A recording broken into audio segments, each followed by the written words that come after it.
خالق کا مخلوق سے کلام، اور اس پیغام کو آگے پہنچانا بڑا ہی مشکل کام ہے۔ آج کا عنوان ہے اتر کر ہرا سے سوئے قوم آیا۔ وہی نازل ہونے کی صورت میں رسول اللہ ساکت ہو جاتے ہیں، کبھی کبھی سر یوں ہلاتے ہیں جیسے کچھ سمجھنے کی کوشش کر رہے ہوں۔ اس دوران رسول اللہ کا چہرہ پسینے سے بھیگ جاتا ہے، پسینے کے قطرے چہرے پر موتیوں کی طرح نظر آتے ہیں۔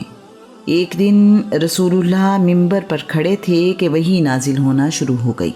جب تک وحی نازل ہوتی رہی رسول اللہ ساکت کھڑے رہے۔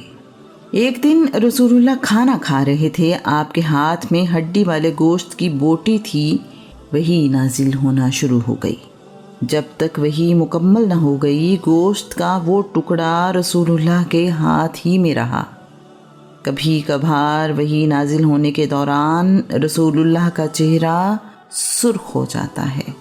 اگر ممکن ہو تو رسول اللہ وحی کے نزول کے دوران لیٹ جاتے ہیں۔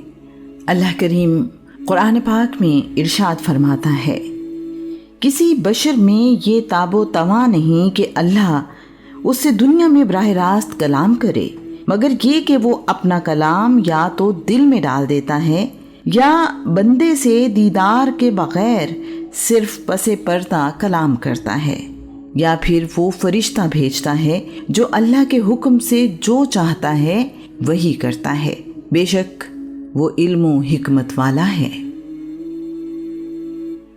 کبھی کبھار ایسی آواز سنائی دیتی ہے جیسے شہد کی مکھی کے بھن بھنانے کی آواز ہو۔ وحی کا یہ طریقہ رسول اللہ کے لیے بہت مشکل ہے۔ سخت سردی کے موسم میں بھی رسول اللہ کی پیشانی پر پسینہ آ جاتا ہے۔